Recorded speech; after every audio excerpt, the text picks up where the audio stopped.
Καλώς ορίσατε σε ένα ακόμα βίντεο με θέμα τα όμορφα χωριά του τόπου μας.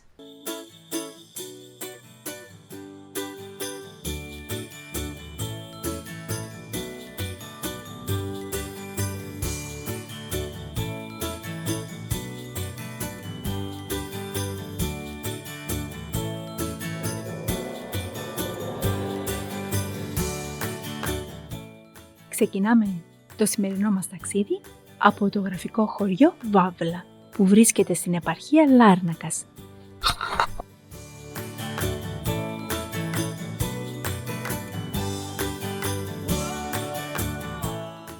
Σύμφωνα με τον Νέαρχο Γρηρίδη, υπάρχουν δύο εκδοχές για το πώς πήρε το όνομα του το χωριό.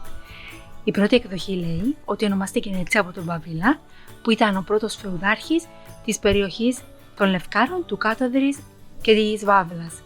Η δεύτερη εκδοχή λέει ότι οι πρώτοι κάτοικοι έφεραν έναν είδος φυτού από τις όχθες του Νείλου, το οποίο ευδοκίμησαν εδώ στο χωριό, και από τη ρετσίνα αυτού του φυτού έφτιαχναν γόμμα που συγκολούσαν τα πλοία.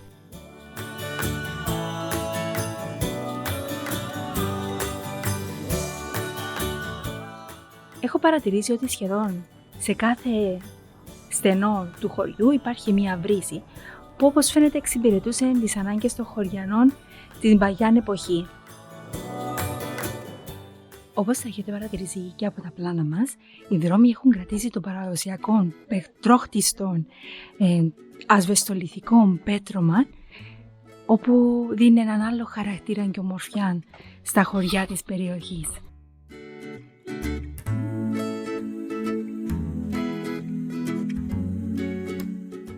Αφού αφήσαμε πίσω μας το πανέμορφο κοινοτικό συμβούλιο και μετά από περπάτημα 5 λεπτών φτάσαμε στην εκκλησία του Αγίου Γεωργίου. Η εκκλησία του Αγίου Γεωργίου είναι χτίσματος του 1920 και βρίσκεται δίπλα από τη Μιχαηλούδιο Σχολή και είναι και η εκκλησία δαπάνη του Ονησίφορου Μιχαηλούδη, ο οποίος φαίνεται ότι υπήρξε μεγάλος ευεργέτης για το χωριό.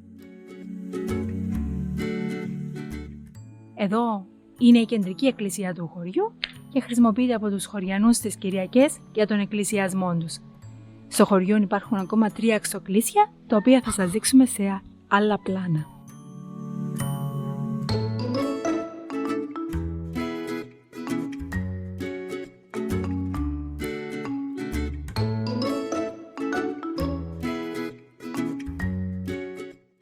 Πίσω που, όπως διακρίνεται, βρίσκεται η Μιχαηλούδιο Σχολή. Ο Ονησίφορος Μιχαηλούδης ήταν μεγάλος ευεργέτης για το χωριό, καθώς ίδρυσε το πρώτο δημοτικό σχολείο το 1888 και τη Μιχαηλούδιο Σχολή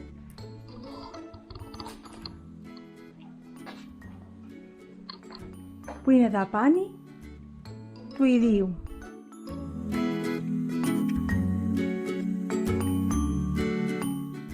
Ακριβώς κάτω από την εκκλησία του Αγίου Γεωργίου βρίσκεται έναν έργο πολιτιστικής κληρονομιάς, η ανάπλαση παλαιού πηγαδιού και χαβούζας.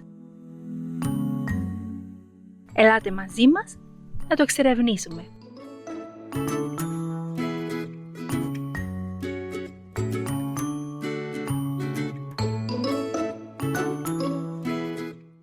Μετά από μια σύντομη κατάβαση βρεθήκαμε μπροστά από το λάκκο γνωστό ως πηγάδι, που είναι έναν έργο του 1917, το οποίο δημιουργήθηκε για τις ανάγκες υδροδότησης του χωριού.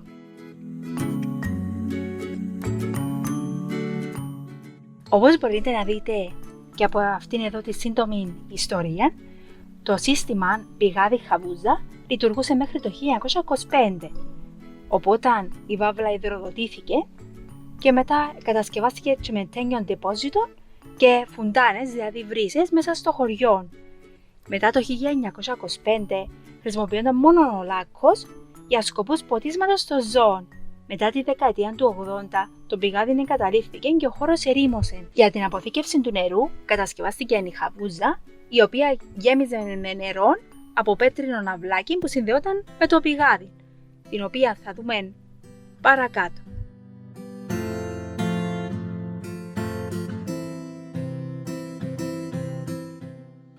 Αφήσαμε πίσω μας το πηγάδι, περπατήσαμε αυτά εδώ τα λίγα σκαλοπατάκια και βρεθήκαμε μπροστά από τη Χαβούζα. Σε αυτόν εδώ το σημείο θα ήθελα επίσης να σας πω, φίλοι μου, ότι όσοι είστε λάτρεις της φύσης και του περπατήματος όπως είμαστε εμείς, υπάρχει μονοπάτι της φύσης εδώ στη Βάβλα που ξεκινά από το κέντρο της πλατείας, είναι μήκος 7 χιλιόμετρων, δηλαδή θέλεις ένα περίπου 3,5 ώρες για να το κάνεις, είναι κυκλικό, περνά από τον ποταμό του Αγίου Μινά, μπορείτε να δείτε και να θαυμάσετε τη φύση, την άγρια ομορφιά, ενδυμητικά πουλιά και διάφορων ειδών σπάνια φυτά που υπάρχουν εδώ στην περιοχή. Το μονοπάτι καταλήγει πάλι στην πλατεία του χωριού. Υπάρχει φυσικά για όσους βαριούνται ή κουράζονται εύκολα, υπάρχει και άλλο ένα μονοπάτι πιο σύντομο, 1 ώρας. Πιστεύω ότι αξίζει τον κόπο, αν είστε φυσιολάτρης και λάτρης της φωτογραφίας και της εξερεύνησης όπως είμαστε εμείς, να έρθετε μέχρι εδώ στο χωριό για μια εξόρμηση.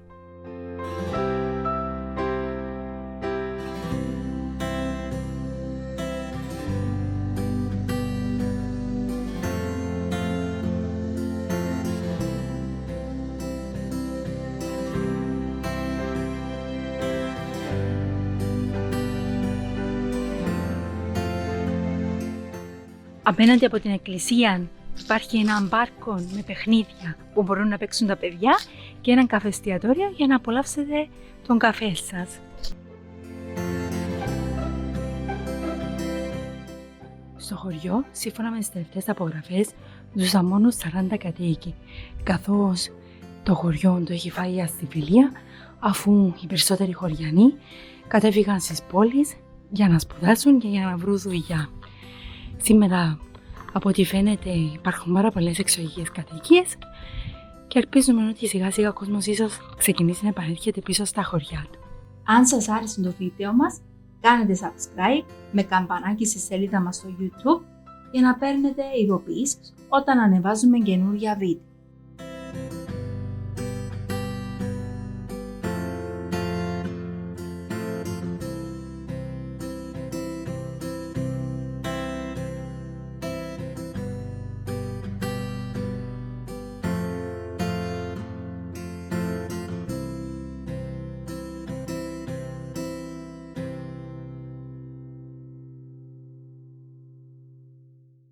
Αφήσαμε πίσω μας την κεντρική πλατεία του χωριού και κατευθυνθήκαμε δυτικά για να βρούμε το μικρό ξοκλήσι του Αρχαγγέλου Μιχαήλ που δυστυχώς είναι κλειστό.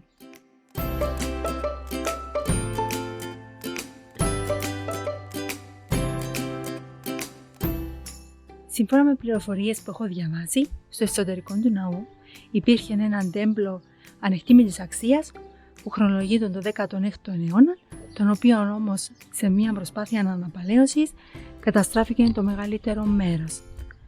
Ελπίζουμε την επόμενη φορά που θα επισκεφτούμε το χωριό να βρούμε και την εκκλησία ανοιχτή και να σας δείξουμε και πλάνα από το εσωτερικό του ναού. Ακόμη ένας ταξιδιωτικός προορισμός έφτασε στο τέλος του. Αφήνουμε πίσω μας την όμορφη Βάβλα με τις καλύτερες αναμνήσεις και την υπόσχεση να ξανάρθουμε. Να θυμάστε ότι η ζωή είναι μια μεγάλη περιπέτεια και ταξιδεύουμε όχι για να ξεφύγουμε από τη ζωή, αλλά για να μην μας διαφύγει η ζωή. Αφήστε κάτω από το βίντεο μας ένα σχόλιο, ένα like και πείτε μας κι εσείς προορισμούς στους οποίους δεν έχουμε ακόμη εξερευνήσει, γιατί η άποψή σας μετράει για μας. Ευχαριστούμε που μας παρακολουθήσατε και τα λέμε την επόμενη φορά.